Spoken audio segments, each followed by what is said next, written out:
and welcome to the SciFirst MovieTalk episode. In this episode, I'll be discussing Disney's 2008 animated classic, Bolt, watched as part of Family Film Night. So, this is Disney's 49th animated classic, depending on what your take is on what actually constitutes such a classic.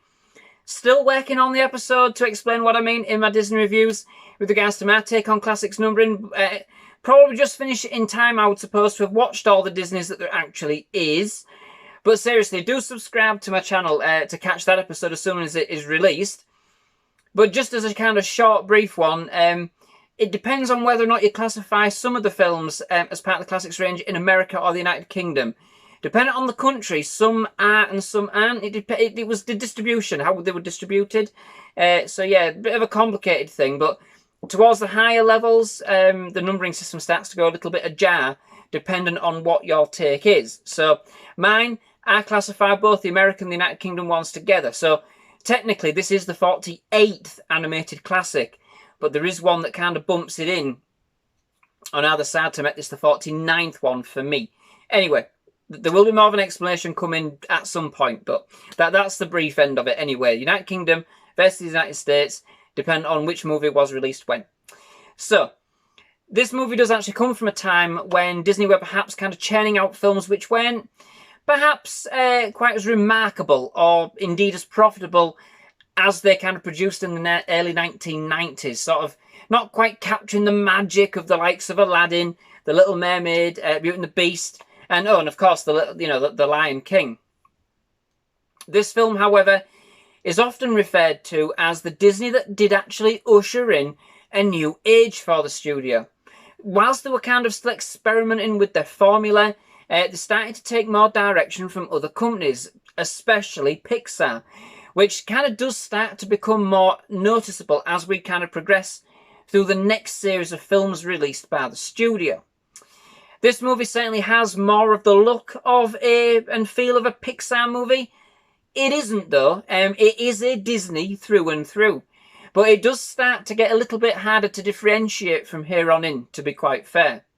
But that's not a gripe in any fashion, as both studios do output some absolutely fantastic work.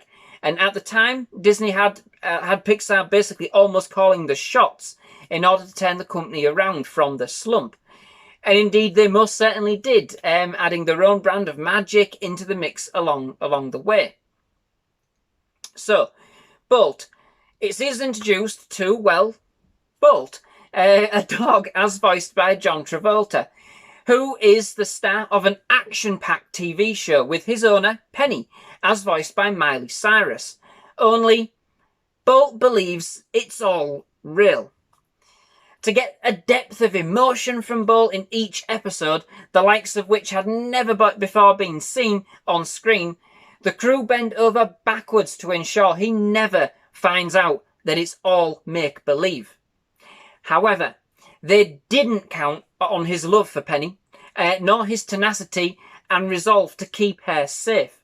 So, when the show's antagonist, the green-eyed man, as voiced by Malcolm McDowell, kidnaps Penny for an episode cliffhanger, Bolt will stop at nothing to save her, escaping from the film lot in the process and accidentally having himself mailed across to the other side of the United States, to the Big Apple itself, of course, New York.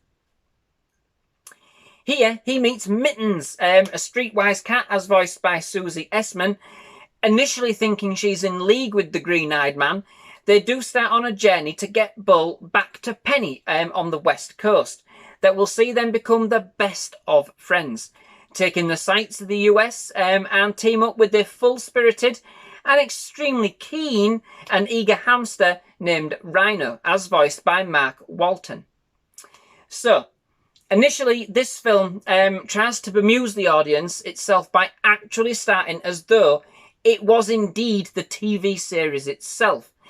Now, this isn't really a spoiler, as the whole premise of the film is that Bolt, of course, has to find how to live and be a dog in the real world. But nonetheless, it does actually throw me every time. And to be fair, it is extremely impressive. The first sort of 10 minutes or so are pretty much non-stop action that even John McClane would be proud of. Indeed, it seemed like the kind of TV show I wouldn't have kind of minded seeing, you know. And in fact, with watching it with our son, Oliver, 7 at the time of this review, I got the distinct impression he was actually a little disappointed when he found out that the kind of intro sequence that we had wasn't actually the film we were going to watch. He was actually getting right into it. And thinking about it, do you know what? It smacked of Inspector Gadget. With a cat-loving evil doctor, a scientist, Penny, of course, and indeed Bolt being Penny's dog, Brain. Yeah, I'm not sure if that was intended, because I haven't actually seen or read anything to do with that whatsoever, so that's just me saying that. But do you know what? It's certainly uncanny. With regards to Oliver, I do think he would have actually perhaps enjoyed that film a little bit more. Although he did, honest, to be fair. He did end up getting right back into the story once it got moving again. And I think that really does actually speak volumes for the film itself. And although following the initial action sequences, it progresses into more of a road trip comedy. Even though it does that, it still had enough to be enthralling, such that you didn't need any more of the action thereafter, really, to enjoy what this film had to offer. The movie is quite affectionate, really, and I would say once it gets into its main story, it's quite homely and very humbling, but full of adventure, as our trio become the most unlikeliest of friends as they intersect the US, and indeed, it's kind of full of quirks as Bolt learns to be a dog from a cat. Quite the perspective, indeed.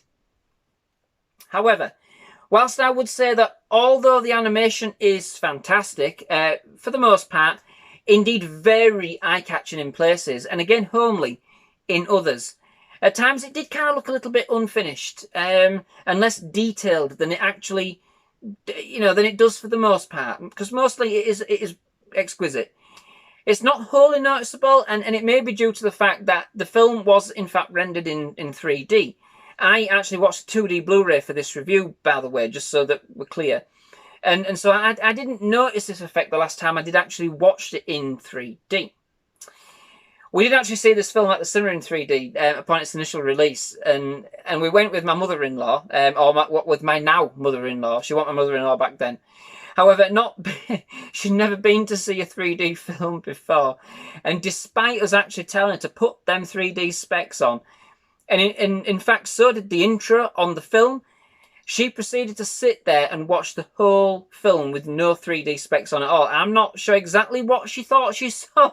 It must have been one of the blurriest films she'd ever seen. That is unless, of course, the normal specs already gave her 3D vision. I don't know, but bless, All in all, this is a pretty decent movie anyway, and a significant step up from some of the movies' direct predecessors, And I really do enjoy the fact that this actually does just turn into a good old road trip comedy following its action-packed start. It fits in really well with its humble approach to its storytelling, which indeed is the kind of classic mismatched characters become good friends and indeed family. But then, to be fair, that is almost trademark Disney, isn't it? And it is heartwarming to see in this film, especially as it turns the bright lights of Hollywood and the careers of Hollywood on its head for a far more down-to-earth and more rooted approach to a simpler, more connected life. The characters are absolutely excellent, and the chemistry between the three main leads is on top form.